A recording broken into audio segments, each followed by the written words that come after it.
ظهر ان احنا جينا متاخر قوي، يعني حرفيا احنا الوحيدين اللي في المكان. ايه ده؟ ايه اللي في رجلي ده؟ ده صمغ ده ولا ايه؟ اوعوا تيجوا عين كور من غير فور ويل. سبسكرايب. تضرب بالخمس صوابع مش بايدك كلها. هو ده اللي بيعملوا عليه المضي. بص النار قد ايه، واو واو واو. دلوقتي حصلت حاجه انا ما كنتش عايزها تحصل يعني، بس الحمد لله. النهارده عايز اخدكم معايا في جولة كاملة، هنزور أماكن طبيعية كتير وهناكل أكل صلالة اللي بيتعمل على الحصى واللي كان طعمه مفاجأة بالنسبة لي، ده غير إننا أكلنا بإيدينا. قبل ما نبدأ الفيديو ما تنسوش تشتركوا في القناة وتفعلوا زر الجرس، ويلا بينا نبدأ يومنا في صلالة. انا مش عارف انا فين، بصوا انا في وسط الجبال، مفيش شبكه معانا. بصوا الهواء عمال بيطيرنا. بصوا بقى المنظر التحفه ده. بصوا كده. عايز اقول لكم ان احنا رحنا في الطريق الجبلي ده، طلعنا الجبل لحد مكان ما كانش فيه شبكه. واحنا هناك انا قلقت مفيش شبكه، وده مش طريق اللي احنا رايحينه. احنا رايحين حته اسمها المغسيل، نوافير المغسيل. الحته دي المفروض ان هي على البحر اصلا. احنا طلعنا على الجبال، اتارينا ماشيين على حدود اليمن واحنا مش عارفين. طبعا ده انا معيش فيزا لليمن عشان حتى ادخل او اروح للحدود. في اماكن هناك فيها حاجات يعني زي ايه، زي سياحيه وكده، بس انا مش عايز ان انا اروحها النهارده او مش عايز اروحها دلوقتي. فرجعنا تاني ودلوقتي هنروح على المغسيل. بس عايز اوريكم الجمال ده ما مش موجود من على الجبل دلوقتي، وبرضه لحد دلوقتي مش لاقيين المكان اللي احنا جايين بندور عليه. فنزلنا نسأل، طبعا المكان ما فيهوش حد يا جماعه، بس المكان يعني تحفه تحفه تحفه. ما فيش حد يقدر يقول عليه كلمه واحده. عايز اوريكم برضه شكل البحر.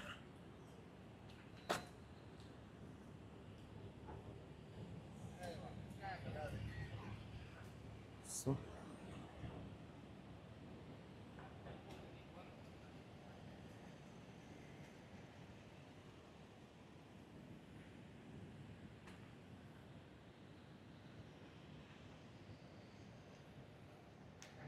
انا مش عايز اتكلم، انا عايز اسيبكم انتوا اللي تتفرجوا. انا مش عايز اطلع في الكاميرا كتير، انا عايزكم انتوا اللي تتفرجوا بس. سبسكرايب. حياكم. الحمد لله. والله يعني ناس لذيذه قوي قوي قوي قوي يعني. سالنا دلوقتي الشباب العمانيه اللي ورانا دي، قالوا لنا ان المغسيل اللي احنا جايين عشانها في الحته دي كده، ما ينفعش ان احنا نروحها بعربيه. زمان كان ينفع بس دلوقتي ما ينفعش. الظاهر ان احنا جينا متاخر قوي يعني، بس دي حاجه حلوه عامه. ليه؟ لانه مفيش اي حد فاتح. حرفيا احنا الوحيدين اللي في المكان.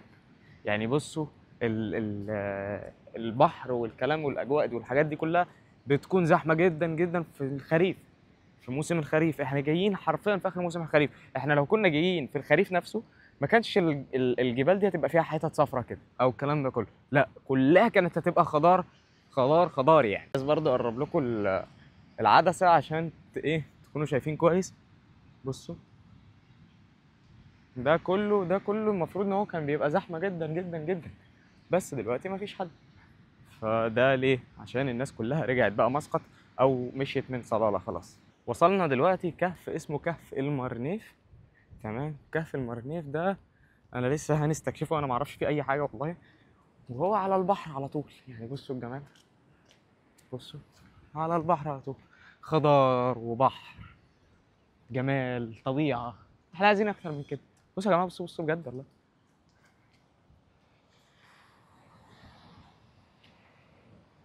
الواحد ممكن يحتاج ايه اكتر من كده عشان يكون مبسوط مثلا؟ مش عارف. بصوا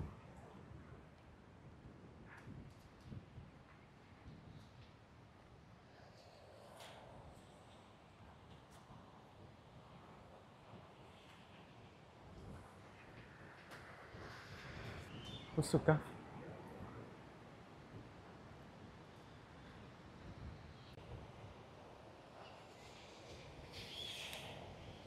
بصوا البحر مع الخضار مع الجمال اللي قدامك ده.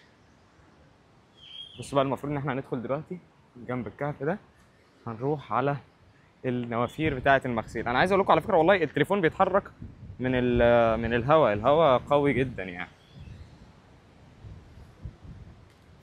شوف التليفون بايدي واشيله من الجنبل. الله، ايه الجمال ده! الله. واو.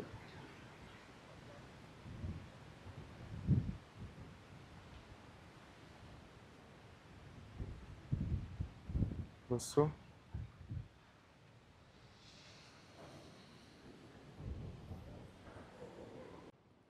دلوقتي بقى ايه، هنروح للنوافير. نوافير هناك اهي، دلوقتي هنروح لها. صوتها اصلا باين من هنا، يعني مش قادر اقول لكم بقى قد ايه. عايزكم بقى ايه تستمتعوا بالجمال ده. واو واو واو.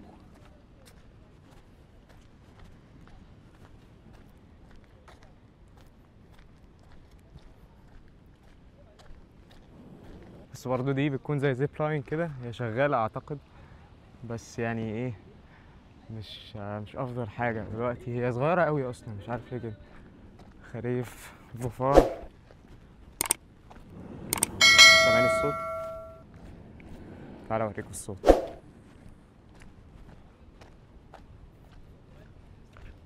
يمنع تجاوز الحاجز او السباحة لخطورة الطيارات البحرية وشدتها.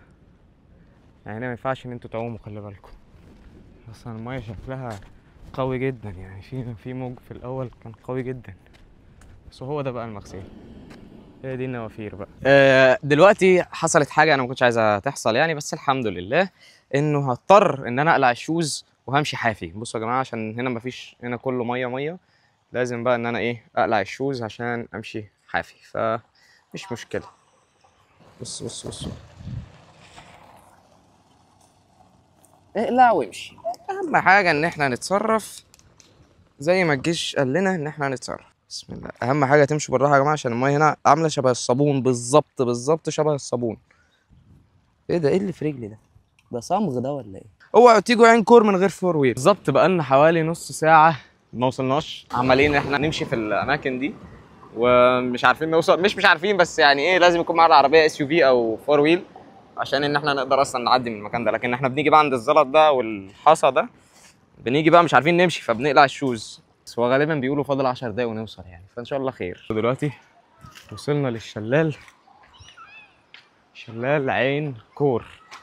الشلال واضح ان هو قوي جدا، لدرجة ان كل اللي فات ده كانت مية تبع الشلال. الجمال ده على فكرة يا جماعة والله بس ناقصه تسويق. يعني انا الدولة اللي بشوفها بتسوق جدا حلوة قوي هي الامارات. الامارات بتسوق اماكنها السياحيه احسن من اي حته في العالم. وكمان اللي عايز اقوله لكم انه مثلا هنا في عمان مثلا الحاجات دي طبيعيه. انا ما اعتقدش ان في الامارات حاجه زي كده. سوقوا للكلام ده اكتر. يعني كل اللي انا شفته تسويق كانت صفحه على انستجرام اسمها خريف ظفار بس. لكن لو مثلا في حاجه تانية مثلا او حاجه او الكلام ده كله، او مثلا منصه خريف ظفار، او ان احنا نسمع عن عمان اكتر، ده يبقى حلو جدا.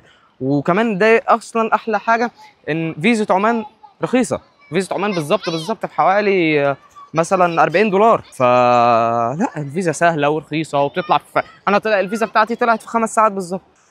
دلوقتي بقى ايه، دخلنا عين كور. الشلال اهو بدأ يبان،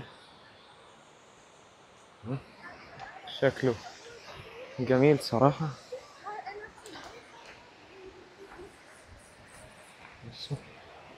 صوت الشلال اصلا لوحده كفايه يخليه تحفه. انا بصراحه بعد كده اصور لكم بالعدسه دي عشان تشوفوا المناظر الجميله اللي انا شايفها، لانه لما بصور لكم بالعدسه اللي هي الاصغر الريزوليوشن مش اعلى حاجه، فانا عايز اصور لكم بالعدسه دي بس. كمان هشيل لكم النويز كانسليشن عشان تسمعوا الصوت بوضوح. مش عارف بقى انتوا كده سامعين صوت الشلال ولا لا.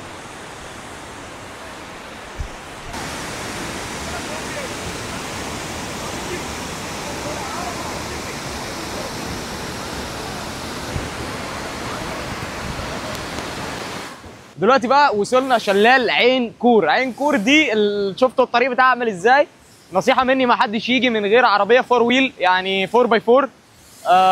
الشلال بصراحه حلو، بس ولكن الشلال بتاع امبارح عين اثوم انا عجبني اكتر الصراحه. ليه؟ شلال عين اثوم قريب، مش محتاج عربيه فور ويل. حتى لو هتتمشى له مش هتتمشى له كتير زي هنا. احنا هنا اتمشينا حوالي من تلت لنص ساعه ويمكن ازيد بكتير، والطريق مش ممهد ان انت تمشي فيه. دي حاجه. الحاجه الثانيه بالنسبه للسباحه، مسموحه هنا ولا لا؟ السباحه مش مسموحه من الدوله او من بلديه ظفار، بس هي زي ما انتم شايفين الناس عادي بتعوم والدنيا حلوه ولذيذه. بصراحه الشلال تاخد فيه صور مش قادر اقول لك عليها. بس الحاجه الوحشه طبعا وحظي السيء ان الشمس طلعت، لان ده في الغيوم بتكون حلو جدا جدا جدا. انا دلوقتي بقى هسيبكم مع منظر للشلال التحفه اللي قدامكم ده، وانا بقى مش هطلع في الكاميرا، شوفوا انتوا الكاميرا عامله ازاي. وبعد اليوم الفرهدة ده كان لازم اننا نروح ونستريح شوية. وبعد ما نمنا واستريحنا قمنا بالليل عشان عندنا مشوار مهم جدا، الا وهو دلوقتي بالليل نزلنا عشان نجرب الاكل الظفاري، او بمعنى اصح يعني الاكلات اللي هي بتاعت جنوب عمان في ظفار. دلوقتي هنروح ناكل في حته اسمها المضابي. عايزين دلوقتي هنطلب عربيه، هنطلب اللي هو الابلكيشن اللي هنا موجود اسمه يانجو، زي اندرايف واوبر عندنا في مصر. فهنطلب دلوقتي الابلكيشن ده، نروح عند المضابي ناكل. هوريكم الاكلات اللي موجوده هنا كلها، كل الحاجات اللي احنا عرفناها الكلام ده كله. فيلا بينا نروح على هناك. طلبنا عربيه دلوقتي اللي هو من ابلكيشن يانجو، دي سعرها ريالين لحد اتين، مش عارف بصراحه المسافه قد ايه. بصراحه المنظر يعني هو مش باين قوي بالليل، بس تحفه تحفه. النخل على اليمين وعلى الشمال، المنظر تحفه تحفه. واحسن حاجه هنا في عمان كلها مش زي عندنا في مصر، انه مثلا انت عايز عربيه مثلا مكيفه فانت تطلب مثلا ابجريد مثلا، او العادي هنا العادي انه هي العربيه تكون مكيفه. ده طبعا عشان الجو هنا بيكون حر جدا جدا، فهو الاهل اصلا بتوع البلد اهل عمان كلهم متعودين ان هو اول ما يركبوا العربيه قبل ما يدوروا العربيه يشغلوا التكييف، فمش زي مثلا عندنا في مصر والكلام ده. فدي حاجه تحفه تحفه تحفه يعني. عشان صار ماذا العيد؟ امال امتى؟ بعده امتى؟ اخر 9 9 يعني 28 27 وبدايه 10 هو اكثر شيء. اوكي. طب ودلوقتي الموسم الموجود حاليا لا خريف ولا صرب؟ حاليا اخر الخريف. اخر الخريف. بعده في شويه. ايوه فعلا في رذاذ على العربيه جامد. هذا خفيف. ايوه هو لولا اللي مشغل مساحات اصلا هو كل الجو كده. اول ما بطلع من العربيه لازم النضاره تشفر لازم. بصوا يا جماعه الطرق فاضيه. احنا دلوقتي الساعه حوالي 10 وثلث بالليل، يعني تقريبا في مصر 9 وثلث. طرق فاضيه جدا جدا جدا. هنا مفيش زحمه يا جدعان. من ساعه ما جيت ما فيش زحمه غير في الاشاره لما بتكون حمراء بس الناس بيكونوا واقفين. وصلنا دلوقتي اتين وفي رذاذ ميه. انا مش عارف انتوا ممكن ما تشوفوش بس انا حاسه يعني في رذاذ جامد. مش عارف ده في مطر. اشرف دي بتمطر يا اشرف. طب يلا في رذاذ جامد، وهو مش رذاذ هو قلب مطر بقى خلاص. ده كده مطر. فاحنا دلوقتي بس هندخل تحت اي مثلا خندق او حاجه عشان المطر ده ما يموتناش يعني. المهم احنا دلوقتي وصلنا عند المضابي. ده المضابي اهي. طيب حلو قوي عشان ايه كده مش هينفع كده، لازم ندخل عشان المطر ده مش هينفع. هو ده اللي بيعملوا عليه المضبي، ده الحصى اللي بيعملوا عليه المضبي. هلا هلا حبيبي ربنا يخليك. طيب يا جماعه دي مش مضابي صلاله، المطعم اسمه مضابي صلاله، او المطاعم هنا بيسموه بعضهم مضابي. لسه هنفهم الكلام ده دلوقتي يعني. بس هو تقريبا مضابي دي جمع مضبي، لان مضبي دي اكله. فتعالوا بصوا اهو مضابي بن عامر، في مطعم ومضابي بيت الجود. مطاعم هنا ما شاء الله كبيره، وفي تنوع كبير قوي. هما تقريبا من 1 لحد 10. فاحنا كل ده بنمشي ايه نشوف ايه الافضل حاجه عشان نقعد وناكل فيه. كده كده هنجرب كل الاكلات اللي موجوده ونقول لكم تاكلوا فين افضل مطعم يعني، او افضل اكله تاكلوها يعني. بس الجو الحمد لله مش زحمه، وده لان احنا جايين تقريبا في نهايه الخريف بالظبط. يعني السواق يانجو قال لي انه ده نهايه الخريف بالظبط. الحين مطر في صلاله. واجد صلاله مطر. ده رذاذ مطر. يمشي هذا يمكن هذا 1 اسبوع. بس بالليل بس. الصبح في شمس. اوكي شكرا حبيبي. هنا عايز اقول لكم برضو ان هنا دلوقتي مش يعتبر موسم خريف بقى خلاص، لان موسم الخريف تمام يعني يعتبر بيخلص. فبس ده في موسم الخريف بيقول انت ما تعرفش تمشي، يعني بيقولوا لنا ما تعرفش تمشي والمطر اشتد جامد. فاحنا هنشوف دلوقتي ايه بقى مكان نقعد ناكل فيه. وعايز اقول لكم بقى انا معايا مين النهارده. انا معايا واحد بقى ما يعني راجل كده بعشقه، بيقولوا ابن خالتي صاحبي ده اخويا احنا دلوقتي بقى ايه، شفنا وسالنا مين افضل واحد اللي هو مضابي بن عامر. مضابي بن عامر اصلا كانوا في الفندق قايلين لنا روحوا رقم 3 اللي هو مضابي رقم 3. فسالنا اصلا ناس اصحاب ابن خالتي يعني عمانيين وكده، قالوا لي روح مضابي بن عامر اللي هو رقم 3. هنجربه ونشوف هل حلو فعلا هو زي ما بيقولوا ولا شكل على الفاضي. دلوقتي هوريكم الاكل اللي موجود هنا. الاكل ريحته حلوه قوي قوي قوي. انا مش عارف ده اسمه ايه. بس ادم واسمه شاورما لحم جمل بوشة. الجمل هنا اسمه بوشة يا جماعه. عايزين بقى نخش نشوف المضبي اللي جوه ده. هوريكم برده المضبي. في برده برجر على الفحم هناك بيعملوا اهو. بصوا يا جماعه البرجر شكله بيبقى لذيذ قوي. برجر لحم. هذا كم سعر؟ هذا 1 ريال. 1 ريال. 1 ريال برجر. برجر لحم جعود. لحم عادي ده ولا بوش؟ جعود. جعود يعني ايه؟ خروف. جمل صغير. ماشي. اللي هو على الفحم. اوكي. بيعمل البرجر على الفحم يا جماعه، بيبقى طعمه وريحته احلى بكتير. السلام عليكم، كيف حالك؟ هذا براتا؟ شباتي؟ مكتوب براتا بس قشطه. بصوا بيعملوه ازاي. سوي واحد مني شوف. حطه هنا يتفرد بقى.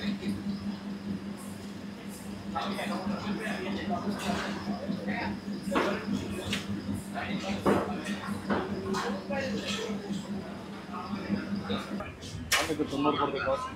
التنور، خبز التنور. في خبز التنور ده. في كمان فطاير صلاله وبتاع وكرافت وعسل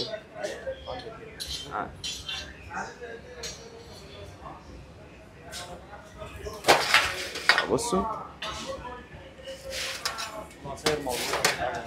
كله موجود. دي بكام بقى؟ دي بنص ريال. بصوا برضو ده المنيو عشان لو انتوا حبيتوا تيجوا هنا. ده قبولي. ده اديك قبول. افضل حاجه ماشيه هنا. ده قبولي. افضل حاجه ماشيه هنا. انا كنت عايش هنا مع حبيبي. ودي اللي هي كبسه كويتي طبعا من اللحم. ماشي. بخاري. اوكي. ودي العيش الابيض بقى في السنه دلوقتي. ده عيش الابيض اللي هو الرز الابيض بيتحط عليه السمنه. هم هنا بيحبوه بالسمنه يعني بيحطوا عليه سمنه بس يبقى دسم قوي. في ناس بتحبه جدا. اوكي تمام. على حسب عاوزه كده ماشي. عاوزه كده تمام. دلوقتي ندخل نشوف بقى المضبي بيتعمل ازاي. ده بقى المضبي انت كده افضل حاجه. بيتعمل منه لحم. عندك هنا في لحم وفي دجاج. بصوا بقى ده الحصى اللي انا وريته لكم. الحصى ده بيجيبوه بيغسلوه بيتعمل على انا مش عارف ده نار. نار اهي. بص نار قد ايه. واو يا جماعه. هنا في نار ابيض تخلي الكافر يسلم على طول.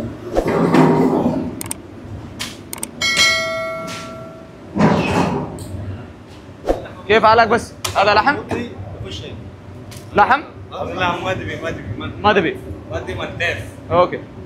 ده مصبي مالتيز يعني تيز اللي هو الخروف يا جماعه. يعني ده كده هم بيحطوا الفرخه هنا. اسوي قلب. بصوا يا جماعه بيحطوا اول ما تتحط هي بقى الحصى ده نظيف يعني ما فيهوش اي حاجه. مش قادر اقول لكم الحراره اللي انا واقف قدامها اصلا يعني حاجه مش معقوله بجد. يعني هو هنا بيعملوا ايه بقى؟ النظام هنا بيمشي ازاي؟ بيعملوا الفراخ دي حاجه اسمها هاف كوك يعني نص سوا.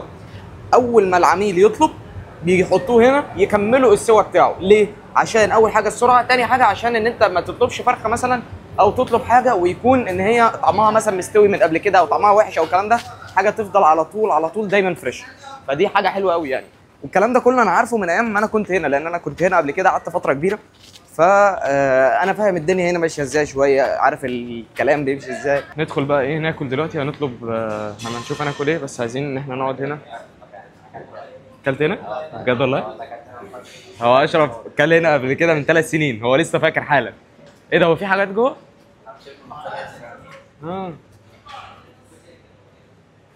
دلوقتي المفروض ان احنا بنغسل ايدينا هنا عشان طبعا الناس هنا بتاكل بايديها، فبيغسلوا ايديهم الاول وبعدين يروحوا ياكلوا. دلوقتي جاب الاكل، خضار طبعا، ليمون اساسي. هذا شتني بص، شتني. جيب 1 كنزة حمضيات. جمزة حمضيات. هذا ما يريد، هذا تو هاي بعد اكل. شيديو لا ريد ديو. هذا ماشي ديو، جيب كنز حمضيات. اوكي حمضيات لكن بارد. ها يا جماعه المصبي ده برضو عايز افهمكم ان دي فراخ عاديه بس مشويه على الحصى اللي انا وريته لكم، والحصى ده تحتيه الجمر النار اللي انتوا شفتوه ده. وهنا طبعا بياكلوا بايديهم يا جماعه، ده ما فيهوش قرف، احنا هنا بنغسل ايدينا وناكل بايدينا. حط القطعه كده، انا مش عايز بس ان انا ايه ولا اوريكم كده ايه تجربه. بس اهم حاجه بقى خدوا بالكم من حاجه، ان انت المعلقه بتمسكها بايدك الشمال او السبون زي ما قلت لكم امبارح في الستوري، تمسكها في ايدك الشمال. لو عايز تشوف الستوري بتاعتي ادخل على انستجرام، هتلاقي لينك الانستجرام في الديسكربشن. تحط كده الشاتني وتقوم جايب بايدك وتضرب بالخمسه، تعمل كده تضرب بالخمس صوابع مش بايدك كلها اهو كده.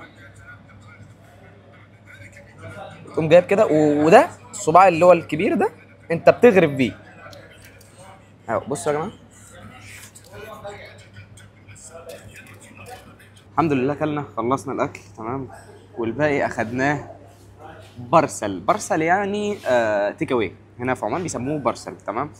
عندهم برضو حاجه لذيذه قوي اسمها كنزه دي لما المقاطعه جت بداوا ان هم طبعا عايزين يتقطعوا، فلما عايزين يتقطعوا عملوا كنزه دي بقت مشروب عماني يعتبر يعني، فكنزه دي مشهوره قوي هنا في عمان. خلصنا اكل خلاص الحمد لله، بس الجو بيمطر ومش قادر اقول لكم بقى قد ايه اهو. بصوا المطر عامل ازاي، بصوا الارض اصلا مبلوله وخضر في كل حته، بس هو للاسف دلوقتي في مطر او رذاذ قوي يقلب لمطر يعني. احنا واقفين تحت تندة بصوا عشان ما نتبلش يعني، عشان اعرف اصور على الاقل. خلصنا مهم اكل يعني، ودلوقتي هنطلع على الفندق عشان عندنا الصبح الساعه 6 الصبح مشوار مهم جدا. ان شاء الله نخلصه على خير يعني. فدلوقتي فيديو النهارده ايه، جربنا حاجات بسيطه خفيفه كده. يا رب يكون الفيديو عجبكم. لو عجبكم الفيديو ما تنسوش سبسكرايب للقناه وعلى زر الجرس ولايك للفيديو. سلام.